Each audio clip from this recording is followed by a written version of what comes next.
اس کے اندر بیت اللہ کا ذکر ہے، اور فرمایا یہ گیا ہے کہ لوگوں کے لیے جو سب سے پہلا گھر بنایا گیا اس دنیا کے اندر وہ بیت اللہ ہے۔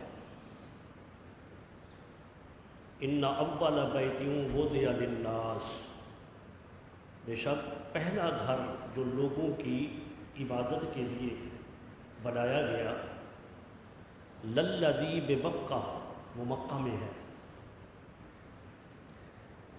مبارکہ بڑا برکت والا ہے، وہدی للعالمین، اور تمام عالمین کے لیے وہ ہدایت کا منبع ہے۔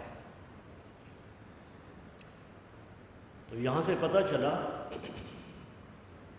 کہ سب سے پہلا گھر جو اس دنیا کے اندر لوگوں کی عبادت کے لیے بنایا گیا وہ مسجد حرام ہے۔ آقا علیہ الصلوۃ والسلام سے بھی جب صحابہ کرام نے سوال کیا تو حضور علیہ الصلوۃ والسلام نے فرمایا کہ سب سے پہلے مسجد حرام کو بنایا گیا۔ پوچھا گیا کہ یا رسول اللہ اس کے بعد؟ فرمایا مسجد اقصیٰ، پھر اس کے بعد مسجد اقصیٰ کو بنایا گیا۔ صحابی نے سوال کیا کہ ان دونوں کے درمیان کتنا عرصہ ہے؟ ارشاد فرمایا کہ 40 سال کا، 40 سال کا عرصہ۔ تو روایات میں جو آتا ہے کہ ابراہیم علیہ السلام نے کعبہ کو بنایا، قرآن میں بھی ہے، اس کو آگے تذکرہ کرتا ہوں، اور مسجد اقصیٰ کو بنایا سلیمان علیہ السلام نے، تو ان دونوں کے درمیان تو 1000 سال کا وقفہ ہے، جبکہ امام الانبیاء صلی اللہ علیہ وسلم فرما رہے ہیں کہ 40 سال کا عرصہ ان کے بیچ میں ہے۔ تو اس کا جواب یہ ہے کہ نہ تو حضرت ابراہیم علیہ السلام نے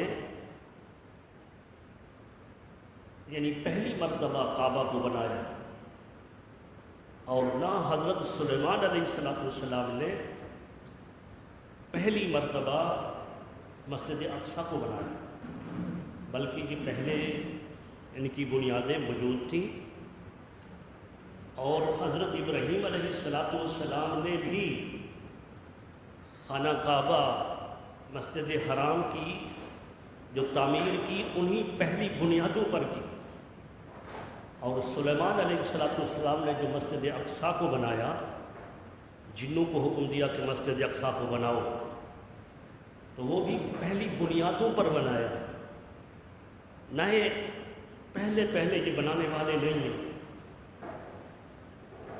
تو پہلے بنانے والے جو روایت میں آتا ہے وہ دونوں مساجد کو، وہ مسجد حرام ہو یا مسجد اقصیٰ، وہ حضرت آدم علیہ السلام ہی ہے۔ جب جنت سے انہیں زمین پر اتارا گیا تو تفصیل کے ساتھ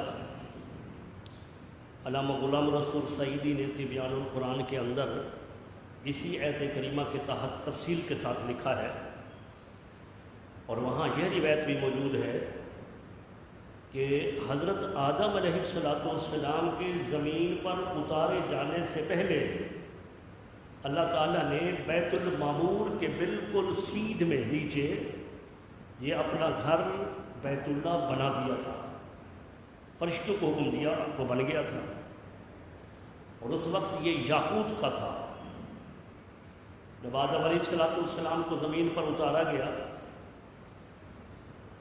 حضرت اماں حوا کو بھی اتارا گیا، تو دونوں کو مختلف مقامات پر اتارا۔ تو روایت میں آتا ہے کہ حضرت آدم علیہ السلام نے یہ خواہش ظاہر کی کہ باری تعالیٰ وہاں جنت میں بیت المعمور کا تیرے ملائکہ طواف کرتے تھے، اور یہاں پر زمین پر مجھے وہ یادیں ستاتی ہیں، وہ یادیں یاد آتی ہیں۔ تو رب کائنات نے فرمایا میرا گھر زمین پر بھی ہے، اس پر وہاں جا کر طواف کرو۔ تو پھر رہنمائی کی گئی حضرت آدم علیہ السلام کی مکہ کی طرف۔ دوسری روایت میں آیا کہ اس خواہش پر رب کائنات نے اس وقت جبرائیل کو حکم دیا کہ میرے اس بندے آدم کے لیے اس بیت المعمور کی بالکل سیدھ میں جا کر میرا گھر بناؤ۔ اور یہ آدم علیہ السلام کے ہوتے ہوئے یہ بنایا گیا۔ جبریل امین نے پر مار کر اس کی بنیاد رکھی، 5 پہاڑوں کے پتھروں سے اس کی بنیاد کو بھرا گیا، اور پھر اس کو جب پتھروں سے بلند کیا گیا تو یہ بن گیا کعبہ۔ کعبہ کا معنی ہوتا ہے ابھری ہوئی جگہ، تو زمین سے نمایاں ہو گیا۔ یہ ہمارے جو پاؤں کے گٹے ہوتے ہیں، گٹے پاؤں کے، اس کو عربی میں کعبین کہتے ہیں کیونکہ پاؤں سے ابھرے ہوتے ہیں۔ تو اس وجہ سے کعبہ کا معنی ہے ابھری ہوئی جگہ، بلند جگہ۔ تو اب یہ عمارت دیوار کی شکل میں تو نہیں تھی، مگر یہ جگہ دوسری زمین سے ابھر کر نمایاں ہو گئی تھی۔ اور رب کائنات نے اس مقام پر اپنے بندے کی تسکین کے لیے، یعنی آدم علیہ السلام کی تسکین کے لیے جنت کی 2 نعمتوں کو بھی اتارا۔ ایک پتھر جس کو آج مقام ابراہیم کہتے ہیں، اور دوسرا پتھر جو کعبہ کی دیوار میں نصب ہے، حجر اسود۔ تو یہ دونوں وہ نعمتیں ہیں، دونوں وہ پتھر ہیں جو رب کائنات نے جنت سے اتارے تھے۔ اس مقام پر ان دونوں نعمتوں کو اتار کر رب کائنات نے بیت المعمور کی بالکل سیدھ میں اپنا گھر بنایا، اور اس وجہ سے اس کو کہتے ہیں کہ پہلی تعمیر جو ہے وہ حضرت آدم علیہ السلام نے کی۔ جب فرشتے پتھر بھر رہے تھے تو ان کے کاموں کے ساتھ حضرت آدم علیہ السلام بھی کام کر رہے تھے۔ تو پہلی تعمیر خانہ کعبہ کی حضرت آدم علیہ السلام نے کی، اور پھر اس کے بعد رب کائنات کا حکم ہوا کہ آپ فلاں مقام پر جائیں اور وہاں بھی میرا گھر بنائیں۔ تو پھر رہنمائی کی گئی بیت المقدس کی طرف، تو وہاں پر جا کر حضرت آدم علیہ السلام نے بیت المقدس کو بنایا۔ وہ جو حدیث مبارکہ میں بخاری شریف کی حدیث ہے، حضور علیہ السلام کو جو سوال کیا گیا پہلے کون سا گھر بنا، بھئی مسجد حرام، پھر کون سا بنا مسجد اقصیٰ، عرصہ کتنا ہے بیچ میں؟ فرمایا 40 سال۔ اس میں یہی روایت ہے کہ آدم علیہ السلام نے خانہ کعبہ بنا کر پھر اللہ رب العزت کے حکم کے مطابق مسجد اقصیٰ کو بنایا۔ پھر اس کے بعد خانہ کعبہ کی تعمیر، پہلی تعمیر کی حضرت آدم علیہ السلام نے، اور اس کے ساتھ معاون تھے اللہ کے فرشتے۔ اور دوسری تعمیر کی اس کی خانہ کعبہ کی وہ حضرت ابراہیم علیہ السلام نے۔ حضرت ابراہیم علیہ السلام وہ انشاءاللہ، چونکہ ابھی ہم نے یہ سلسلہ شروع کر دیا ہے تو ہم تذکرہ ابراہیم بھی کریں گے، اور آپ کی اولاد کا تذکرہ بھی کریں گے، اسماعیل کے یہاں آباد ہونے کا تذکرہ بھی کریں گے، آپ کی قربانی کا ذکر بھی کریں گے۔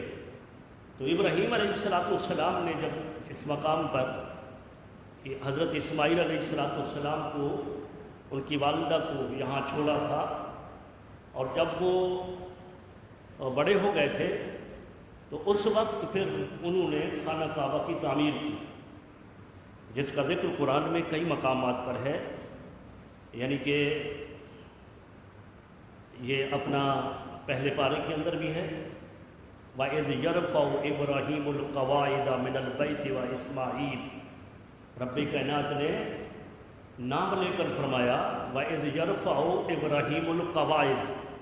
اب دیکھیں نا کہ حضرت ابراہیم علیہ السلام نے نئے سرے سے نہیں بنایا کہ سب سے پہلے ابراہیم علیہ السلام بنا رہے ہیں، نہیں، ایسا نہیں ہے، بلکہ فرمایا القواعد، وہ بنیادیں پہلے موجود تھیں، انہی بنیادوں پر ابراہیم علیہ السلام نے بنایا۔ جب بلند کر رہے تھے بیت اللہ کی دیواریں ابراہیم اور اسماعیل، آپ دیکھیں دونوں باپ بیٹا ہیں، باپ جو ہے وہ بھی اللہ کا نبی ہے، اللہ کا خلیل ہے، وہ خلیل اللہ ہے، اور بیٹا ذبیح اللہ ہے، اللہ کا نبی ہے، اور یہ اللہ رب العزت کے مقدس گھر کی یہ تعمیر کر رہے ہیں۔ حضرت ابراہیم علیہ السلام وہ دیوار کے اوپر پتھروں کی سیٹنگ کر رہے ہیں، چن رہے ہیں پتھر، جیسے مستری ہوتا ہے، ایک مزدور ہوتا ہے، تو مزدور کا کام کیا ہوتا ہے؟ اینٹیں بلاک لانا، سیمنٹ کا مسالہ لانا، گارا وغیرہ لانا، اور معمار پھر بیٹھ کر اوپر گو پر کھڑے ہو کر اس کو دیوار کو چنتا ہے۔ بس یوں سمجھ لیجئے کہ ابراہیم علیہ السلام معمار تھے، حضرت اسماعیل علیہ السلام جو ہے وہ اپنا مزدوری کا کام کر رہے تھے، یہ اللہ کا گھر تیار ہو رہا تھا، اور انجینئر بھی تھے اس میں۔ آپ مکان بناتے ہیں تو انجینئر کی بھی ضرورت پڑتی ہے، وہ نقشہ بناتا ہے۔ تو جس وقت طوفان نوح آیا تھا پانی کی شکل میں، تو ایک روایت کے مطابق خانہ کعبہ کو اٹھا دیا گیا، دوسرے میں یہ کہ وہ آنچ وہ خانہ کعبہ کو پہنچی تھی، وہ جگہ مٹ گئی تھی اس طوفان پانی کی وجہ سے، کیونکہ پانی پوری روئے زمین پر آیا تھا۔ جن کو کشتی میں سوار کیا گیا تھا ان کے سوا ہر چیز کو ختم کر دیا گیا تھا، تو یہاں خانہ کعبہ کی دیواریں بھی منہدم ہو گئی، ختم ہو گئی۔ تو جب ابراہیم علیہ السلام کو حکم ہوا کہ میرا گھر بناؤ، تو اب یا اللہ کہاں بنائیں؟ تو رب کائنات نے اس کی نشاندہی کے لیے ایک ہوا کو بھیجا، اور ہوا ایسے طریقے پر وہاں پر آئی کہ اس نے وہ جہاں جہاں بنیادیں تھیں نا کعبہ کی، اس جگہ کو صاف شفاف کر دیا، یعنی وہ ظاہر ہو گئی۔ انہی بنیادوں پر ابراہیم علیہ السلام نے خانہ کعبہ کو تعمیر کیا۔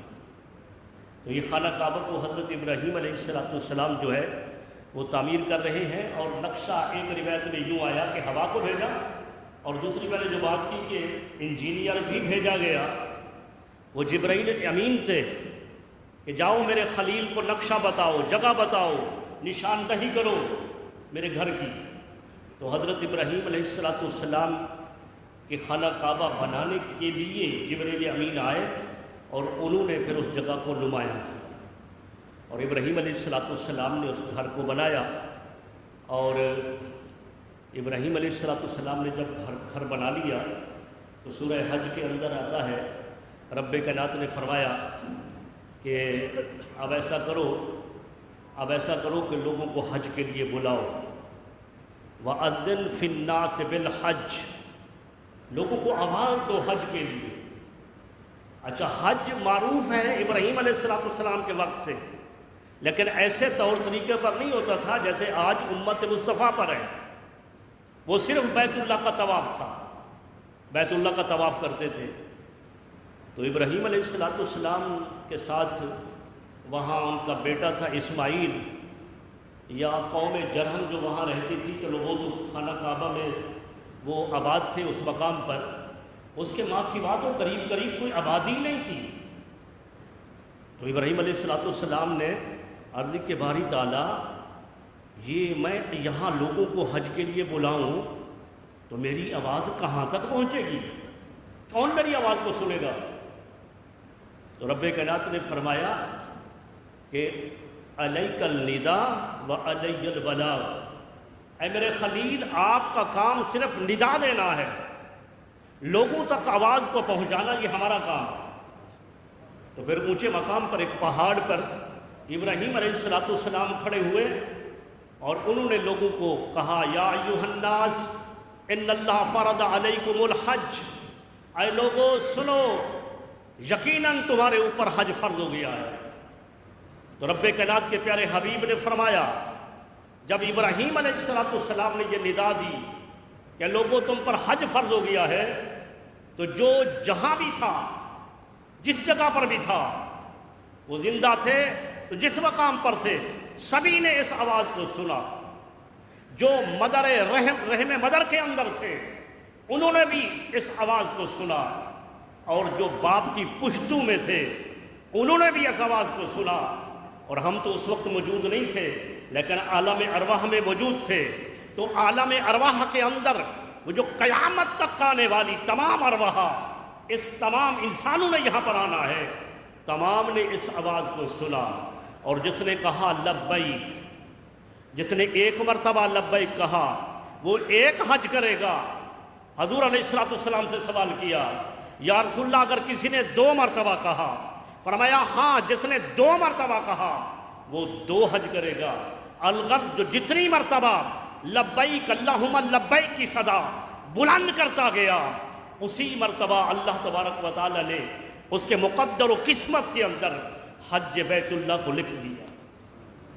اور یہ اس وجہ سے خوش قسمت ہے وہ انسان کہ جو جا رہے ہیں اور ہر سال جو ہے وہ جاتے ہیں۔ حج 5 سال کے اندر، یعنی 1 سال ایک تو حج کر لے تو زندگی میں حج 1 مرتبہ فرض ہے۔ اس کو پہلے میں گزشتہ اور پچھلے جمعہ کے اندر بیان کر چکا ہوں۔ زندگی میں 1 مرتبہ فرض، اور اگر اللہ نے استطاعت دی ہے تو پھر کم از کم 5 سال کے بعد حج کریں، یہ مستحب ہے، یہ مستحب ہے، ورنہ حج فرض جو ہے وہ 1 مرتبہ ہے۔ اور یہ جو بار بار حج، ہر سال جو حج کو جاتے ہیں، اللہ رب العزت توفیق دے، اللہ نے مال دیا ہے، اس میں کوئی قباحت نہیں ہے، دل چاہتا ہے، وہ شہری ایسا ہے، وہ جگہ ہی ایسی ہے کہ دل چاہتا ہے کہ وہاں سے واپس نہ آئے۔ اس کا تذکرہ آگے آئے گا کہ وہ کتنا عظیم مقام ہے، کہ جس مقام کو، کیونکہ دعا ابراہیم ہے کہ باری تعالیٰ لوگ اس کی طرف کھچے آئے، تحوی الیہم، لوگ اس کی طرف کھچے آئے۔ ارے دل تو کھچتا ہے، جی چاہتا ہے، مگر ہر سال حج کرنے سے بہتر یہ ہے کہ اللہ کے جو بندے ہیں جو غربت کی لکیر سے نیچے کی زندگی گزار رہے ہیں، اللہ نے 1 مرتبہ حج فرض کیا تو 1 دفعہ حج کر لے، پھر 5 سال کے بعد مستحب ہے چلے جائے، بیچ کے جو سال ہیں وہاں پر اللہ کے بندوں کی خدمت کر دے۔ اس پر میں ایک واقعہ آپ احباب کو سناتا ہوں اور پھر آگے چلتا ہوں۔ ایک بہت بڑے ولی ہیں، ولی اللہ کی لسٹ میں بہت بڑا نام ہے، حضرت شقیق بلخی رضی اللہ تعالی عنہ، بلخ کے رہنے والے تھے افغانستان میں۔ تو انہوں نے حج کا ارادہ کیا، کیونکہ ایک مقرب بندے تھے۔ جب لوگوں نے سنا کہ حضرت شقیق بلخی بھی حج پر جا رہے ہیں تو بہت سے لوگوں نے ارادہ کر لیا کہ ہم بھی آپ کے ساتھ حج کریں گے۔ اب ایسا ہوتا ہے نا کہ بندہ اگر کوئی نیکوکار جا رہا ہے، کوئی باعمل جا رہا ہے اور علم والا جا رہا ہے، تو لوگ کہتے ہیں کہ جب اس کے ساتھ جائیں گے تو ہمیں ہر جگہ پر رہنمائی ملے گی۔ تو لوگوں نے ارادہ کر لیا کہ ہم بھی جائیں گے۔ بہت سے لوگ صرف شقیق بلخی کو دیکھ کر حج کے لیے تیار ہو گئے۔ اب اس پر کیا ہوا، جب حج کے کوچ کرنے کا وقت آیا تو اس سے کچھ دن پہلے حضرت شقیق بلخی کو ایک واقعہ پیش آ گیا۔ اس نے کیا دیکھا، اس نے ایک مقام پر دیکھا کہ ایک عورت ہے اور ایک گھوڑا مرا پڑا ہے، اس کے گوشت کو کاٹ رہی ہے، کاٹ کر برتن میں ڈال رہی ہے۔ اس کو یہ تشویش لاحق ہوئی کہ یہ مردار ہے، مرا پڑا ہے، اور یہ خاتون جو نقاب پوش ہے یہ اس کو گوشت کیوں کاٹ رہی ہے۔ اس نے گوشت کاٹا، وہ چل دی پیچھے، حضرت شقیق بلخی بھی چل دیے۔ جب پہنچے اس دروازے پر جہاں وہ خاتون اندر داخل ہوئی، تو خاتون اندر داخل ہوتے ہی اپنے بچوں سے کہنے لگی کہ سنو، تمہارے کھانے کا اہتمام میں نے کر لیا ہے، تھوڑی دیر صبر کرو، میں ابھی پکا کر تمہارے سامنے پیش کرتی ہوں۔ حضرت شقیق بلخی نے دروازہ لاک کیا اور اس خاتون سے فرمایا کہ یہ بتاؤ کہ یہ تم بچوں کو کھلاؤ گی؟ اس نے کہا کیا کروں؟ میرا گھر پر میرے سر پر سایہ نہیں ہے، میرا گھر والا نہیں ہے، میرے بچے 7 دن سے بھوکے ہیں، وہ بھوک پیاس سے بلک رہے ہیں، تو اب اس کے سوا میرے پاس چارہ ہی کیا ہے کہ میں اس کے سوا اور کیا کروں؟ تو آپ نے فرمایا نہیں، اس کام کو چھوڑ دو، میں ابھی تمہارے پاس کچھ لے کر آتا ہوں۔ آپ گئے، وہ حج کا وہ سارا سامان جو حج کے لیے تیار کیا تھا وہ سب لے کر اس خاتون کو دے دیا اور کہا میرے لیے دعا کرنا۔ بس یہ لے کر چلے گئے، عورت نے دعا دی۔ جب لوگ جانے لگے، پتہ چلا کہ شقیق بلخی نہیں جا رہے، پھر طرح طرح کی باتیں ہوتی ہیں۔ کوئی کہتا ہے کہ توفیق ہی نہیں ہے، اللہ اسے بلاتا ہے جس کو چاہتا ہے بلاتا ہے۔ اپنے مقام پر ہر شخص باتیں کرنے لگا کہ یار دیکھو، سنتے تو تھے نیک ہے لیکن بلاوا ہی نہیں ملا۔ لیکن حضرت شقیق بلخی سب کچھ سنتے اور دل کے اندر خاموش رہتے۔ الغرض آپ حج پر نہیں گئے۔ جس وقت حج ہو گیا، یہ سارے لوگ وہاں پر گئے، تو رات کے وقت انہی کے یہاں کے جانے والے قافلے کے اندر ایک اللہ کے ولی کو رات کے اندر بتایا گیا کہ تمام لوگوں کا حج قبول ہو گیا ہے، حضرت شقیق بلخی کے حج کے صدقے، شقیق بلخی کے صدقے رب کائنات نے تمام حاجیوں کا حج قبول کر لیا ہے۔ اس نے کہا یہ کیا بات ہوئی، کیا وہ آئے ہوئے ہیں؟ پتہ کرائے تو پتہ چلا وہ تو آئے ہی نہیں۔ لیکن پھر تشویش ہوئی، جب واپس آئے سیدھے شقیق بلخی کے پاس گئے، ارے اللہ کے بندے ذرا بتا تو صحیح، تو نے کون سا عمل کیا تھا کہ تیرے صدقے سے تمام حاجیوں کا حج قبول ہوا؟ فرمایا کہ ایک خاتون تھی اور وہ بے یار و مددگار تھی، کھانے پینے کے لیے کچھ نہ تھا، مردار گوشت کاٹ کر بچوں کے لیے لا رہی تھی۔ جب میں نے یہ کیفیت دیکھی، میں نے حج کے ارادے کو ترک کیا اور اپنی وہ مالی جو میرے پاس امداد تھی وہ تمام کی تمام میں نے اسے دے دی۔ بس مجھے تو اتنا ہی پتا ہے۔ تو پھر پتہ چلا کہ یہ اللہ رب العزت کی وجہ سے کرم اس وجہ سے ہوا تھا کہ اس نے اللہ کی مخلوق میں سے ایک مجبور خاتون، محقور خاتون اور ان کے بچوں پر جو ترس کیا، وہ پیسہ روپیہ خرچ کیا، رب کائنات نے انہیں صرف حج کا ثواب نہیں دیا بلکہ اس کے صدقے تمام حاجیوں کے حج کو قبول کیا۔ تو حج جو ہے وہ فرمایا گیا کہ جو لبیک جو کہے گا ایک مرتبہ وہ حج میں ضرور جائے گا۔ اچھا، میں بتا رہا تھا کہ دوسری مرتبہ یہ حضرت ابراہیم علیہ السلام نے خانہ کعبہ کو تعمیر کیا۔ اس کی کل جو تعمیر ہوئی ہے 5 مرتبہ ہوئی ہے معروف روایت کے مطابق، ویسے اور روایات بھی ہیں لیکن معروف روایت کے مطابق 5 مرتبہ۔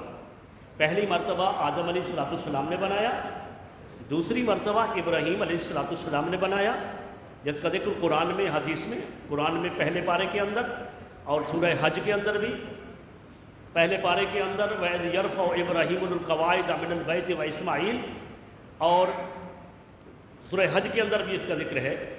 یہ دوسری مرتبہ حضرت ابراہیم علیہ السلام نے اس کی تعمیر کی۔ پھر تیسری مرتبہ اس کی تعمیر کی قریش نے اس کی تعمیر کی۔ جب بالکل خانہ کعبہ کی دیواریں بوسیدہ ہو گئی تھیں تو پھر تمام نے کہا، قریش مکہ جو تھے یہ مجاور تھے خانہ کعبہ کے، انہوں نے کہا کہ ہم اس کو دوبارہ بناتے ہیں۔ کہ کیسے بنائیں، دیواروں کو گرائیں کیسے، یہ تو مقدس گھر ہے۔ تو پھر معاملہ یہ ہوا، ولید بن مغیرہ انہوں نے کہا کہ اس کو ہم کوئی بری نیت سے تو نہیں گرا رہے نا، ہم تو دیواروں کو گرائیں اچھی نیت سے تاکہ ان کو گرائیں اور پھر دوبارہ بنائیں۔ لیکن یہاں پر اعلان یہ کیا گیا کہ خانہ کعبہ کی تعمیر کے اندر جو بھی اپنا حصہ ملائے گا حلال کا ملائے گا۔ برے ذرائع بھی تھے، لوگ شراب کا کام بھی کرتے تھے، اس وقت لونڈیوں کو بھی زنا کے لیے استعمال کیا جاتا تھا ان کو، تو یہ پیسہ روپیہ بھی ہوتا تھا۔ لیکن یہاں پر جمع کرنے کے لیے یہ تاکید کی گئی کہ یہاں پر جو پیسہ روپیہ جمع ہوگا وہ حق حلال کا ہوگا۔ اور پھر ایک روایت میں یہ بھی آیا کہ خانہ کعبہ کی دیواروں کو بھی منتخب کر دیا، یہاں تک یہ قبیلہ بنائے گا، یہاں تک یہ قبیلہ بنائے گا، یہاں تک یہ قبیلہ بنائے گا۔ یا پھر ایسا ہوا کہ من جملہ تمام آمدنی کو جمع کیا گیا اور اکٹھے کر کے پھر ساری تعمیر کو، دونوں روایتیں موجود ہیں۔ اور جس وقت خانہ کعبہ کی ان بوسیدہ دیواروں کو گرانے کا وقت آیا تو قریش نے ہاتھ اٹھا لیے، انہوں نے کہا بھی اللہ کا مقدس گھر ہے، ہم تو اس کو نہیں گراتے، کہیں اللہ کا عذاب ہم پر نازل نہ ہو جائے۔ تو ولید بن مغیرہ یہ سردار قریش معروف ہے، آپ جانتے ہیں، اور اگر اس طرح نہیں جانتے تو اس کی موت تو کفر پر ہوئی ہے، موت کفر پر ہوئی ہے، لیکن بیٹا اس کا بڑا نامور صحابی ہے، خالد بن ولید۔ خالد بن ولید کا نام دل میں آتا ہے تو کتنا جرأت پیدا ہو جاتی ہے، مجاہدین کے لیے ایک جرأت کا نشان خالد بن ولید۔ ان کا والد ولید بن مغیرہ، اس نے کہا کہ ہم بری نیت سے نہیں گرا رہے، اس نے کدال اٹھایا اور پہلا کدال مارا۔ لوگ انتظار میں تھے پتہ نہیں کیا ہوتا ہے اس کے ساتھ، ابھی ان کے بازو شل ہو جائیں گے، ابھی ان پر اللہ کا عذاب ہوگا، لیکن انہوں نے کدال مارا، کچھ نہیں ہوا۔ پھر دوسرے لوگ بھی ساتھ مل گئے، انہوں نے ان دیواروں کو گرا دیا۔ یہ تیسری مرتبہ خانہ کعبہ کی تعمیر ہو رہی ہے، اور جب گرایا تو دیواروں کو پھر ان کو اٹھایا، لیکن روپیہ پیسہ کم تھا تو تھوڑی سی تبدیلی کر دی گئی۔ وہ تبدیلی یہ تھی کہ خانہ کعبہ کا جو پہلا نقشہ تھا، جو بنیاد آدم تھی یا ابراہیم تھی، ان کے اندر کمی کی گئی۔ یہ حتیم جو آپ جاتے ہیں تو باؤنڈری کے اندر ایک جگہ باقی ہے، اس کو نکال دیا گیا کہ پیسہ کم ہے، اتنا بڑی عمارت نہیں بنا سکتے، اور یہ ہماری خوش قسمتی تھی۔ یہ غریبوں کے لیے، آج کل تو میرے خیال میں وہاں بھی نہیں جانے دے رہے، کرونا کے بعد کی پتہ نہیں کیا سچویشن ہے، لیکن ہم نے تو جب ہم گئے تھے 16 اور 17 میں، اس وقت تو ہم نے تو خوب نمازیں پڑھی وہاں پر، جب طواف کر لیتے تھے تو پھر حتیم کے اندر۔ اور جو حتیم کے اندر نماز پڑھ رہا ہے، آپ یہ مت سوچیں کہ آج اگر کوئی عیاش قسم کا بادشاہ ہے، کوئی وزیر ہے، اس کے لیے تو خانہ کعبہ کا دروازہ کھلتا ہے، اندر جا کر نماز پڑھتا ہے، تو کیا قسمت ہم بھی پڑھتے۔ ارے اللہ تبارک و تعالیٰ کی حکمت دیکھیں کہ اگر کوئی حتیم کے اندر ہی نماز پڑھتا ہے تو وہ یوں سمجھے کہ وہ خانہ کعبہ کے اندر ہی نماز پڑھ رہا ہے، کیونکہ ہمارے پاس اس کی اصل بھی وجود ہے۔ جس وقت حضرت اماں عائشہ صدیقہ آپ کے ساتھ تھیں اور اماں عائشہ صدیقہ نے عرض کیا یا رسول اللہ میرا جی چاہتا ہے کہ خانہ کعبہ کے اندر نماز پڑھوں، تو آپ صلی اللہ علیہ وسلم نے ان کا ہاتھ پکڑا، حتیم میں کھڑا کر دیا، فرمایا یہ بھی خانہ کعبہ کے اندر ہی ہے۔ تو لہذا جو حتیم میں نماز پڑھتا ہے وہ بھی خانہ کعبہ کے اندر ہی نماز پڑھ رہا ہے۔ تو یہ پھر تیسری مرتبہ اس کی جو ہے وہ یہ تعمیر ہوئی، قریش نے بنایا، تھوڑی سی تبدیلی کر دی۔ پہلے جو تھا وہ 2 دروازے تھے مشرق مغرب کی جانب، ایک دروازہ بنا دیا۔ پہلے جو صورتحال تھی وہ زمین پر دروازہ تھا، اب انہوں نے اونچا کر دیا کہ ہر کوئی اندر نہ داخل ہو جائے، اونچا دروازہ کر دیا، اور چھت کو تھوڑا سا اوپر بلند کر دیا، اور حتیم کا وہ جو جگہ ہے اس کو باہر نکال دیا۔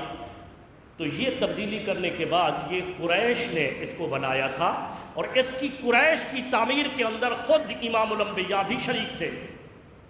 آقا علیہ السلام جب یہ تعمیر کعبہ قریش کر رہے تھے، حضور صلی اللہ علیہ وسلم بھی اور حضرت عباس آپ کے چچا یہ بھی خانہ کعبہ کی تعمیر کے اندر، کیونکہ جب آپ نے اعلان نبوت کیا نا تو اس سے 5 سال پہلے حضور علیہ السلام نے اعلان نبوت 40 سال کی عمر میں کیا، اور اس وقت حضور علیہ السلام کی 35 سال عمر تھی جب قریش خانہ کعبہ کو بنا رہے تھے۔ اور پھر واقعہ بھی پیش ہو گیا وہاں پر، جب خانہ کعبہ تعمیر کر رہے تھے تو صحیح حدیث پاک میں ہے کہ وہ جب حجر اسود کے نصب کرنے کا وقت آیا تو قریش کے قبائل، وہ جو روایت میں 10 قبائل تھے، وہ آپس میں الجھ پڑے۔ انہوں نے کہا نہیں، ایک قبیلہ کہتا حجر اسود کو ہم لگائیں گے، دوسرا قبیلہ وہ کہتے ہمارا سردار لگائے گا، تیسرا کہتا ہمارا سردار لگائے گا۔ الغرض کہ یہ ایسا قریب تھا کہ وہ تلواریں نیام سے نکل آئیں اور خانہ کعبہ کے اندر ہی خون ریزی شروع ہو جائے۔ لیکن کسی نے سمجھایا، انہوں نے کہا سنو، آج کا وقت تو گزر گیا، کل کے لیے اس کو چھوڑ دو، اور اس کے لیے ہم یہ طے کرتے ہیں کہ کل رات کو جو آنے والی رات ہے، اس رات کے اندر جو سب سے پہلے خانہ کعبہ کے اندر آئے گا وہی حجر اسود کو نصب کرے گا۔ انہوں نے کہا ٹھیک ہے، چلو یہ کوئی پورا کے طور پر انہوں نے کہا ٹھیک ہے۔ اور اللہ رب العزت کے کرم سے سب سے پہلے جو مسجد حرام کے اندر داخل ہوئے وہ میرے اور آپ کے آقا صلی اللہ علیہ وآلہ وسلم تھے۔ آپ صلی اللہ علیہ وسلم تشریف لے آئے، اور جب قریش دوسرے آئے انہوں نے دیکھا کہ سب سے پہلے محمد آئے ہیں تو کسی نے اعتراض نہیں کیا۔ انہوں نے کہا ہاں یہی تو امین ہے، یہی تو صادق ہے، ہمیں کوئی اعتراض نہیں ہے کہ یہ ہستی اگر خانہ کعبہ کے اندر حجر اسود کو نصب کرے۔ لیکن امام الانبیاء کی فراست پر قربان جائیں، آپ صلی اللہ علیہ وسلم نے خود نصب نہیں کیا۔ آپ نے وہ کملی، وہ چادر جس کو رب کائنات فرماتا ہے یا ایھا المزمل، کبھی فرماتا ہے یا ایھا المدثر، وہ جو چادر آپ کے کندھوں پر ہوتی تھی، آپ نے اس چادر کو بچھایا، حجر اسود کو اٹھایا، چادر کے اندر رکھا اور فرمایا تمام قبائل سے اب سارے کے سارے آؤ چادر کو پکڑو۔ یہ ہے فراست۔ آپ صلی اللہ علیہ وسلم نے تمام قبائل کو، آپ صلی اللہ علیہ وسلم نے بتایا کہ ان کو پکڑو، تمام نے پکڑا، اس مقام پر لے گئے، بلند کرو۔ جب بلند کیا جہاں لگانے کے وقت تھا، تمام نے چادر کو اوپر بلند کیا، حضور علیہ السلام نے پھر اٹھا کر اس مقام پر حجر اسود کو نصب کر دیا۔ یہ ہے حجر اسود کی ترتیب جب قریش نے کی تھی۔ تو یہ تیسری مرتبہ قریش نے اس کی بنیاد اس کو بنایا۔ پھر چوتھی مرتبہ اس کو حضرت عبداللہ بن زبیر نے بنایا۔ یہ باہر ہمارے گیٹ پر لکھے ہیں زبیر بن عوام، یہ عشرہ مبشرہ میں صحابی ہیں، ان کے بیٹے تھے عبداللہ بن زبیر، حضرت ابوبکر صدیق کے نواسے۔ انہوں نے اس کو بنایا۔ وجہ کیا بنی تھی؟ وجہ یہ بنی تھی کہ یزید لعین مردود نے جس وقت حضرت امام حسین کو شہید کر دیا تو پھر تمام جگہ پر لعنتیں ملامتیں ہونے لگیں، اور یزید نے یہ فیصلہ کیا کہ اب مکہ سے بھی مجھ پر لعنت ملامت ہو رہی ہے، تو اس نے مکے پر حملہ کیا، خانہ کعبہ پر اس نے منجیق کے ذریعے پتھر ڈھائے، یہاں تک کہ خانہ کعبہ کو نقصان پہنچا، غلاف بھی جل گیا۔ اب اس کے بعد جب وہ واصل جہنم ہو گیا، اس کے بعد حضرت عبداللہ بن زبیر نے اس کو دوبارہ بنایا، لیکن کیا کیا؟ تبدیلی یہ کی کہ حتیم کو پھر اندر داخل کر دیا۔ حتیم کو، وہ جو قریش نے بنایا تھا نا، اس کو ہٹا کر حتیم کو پھر اندر داخل کر دیا، حضرت عبداللہ بن زبیر نے بنا دیا۔ پھر اس کے بعد جو ہے پھر پانچویں مرتبہ جو ہے حجاج بن یوسف نے بنایا۔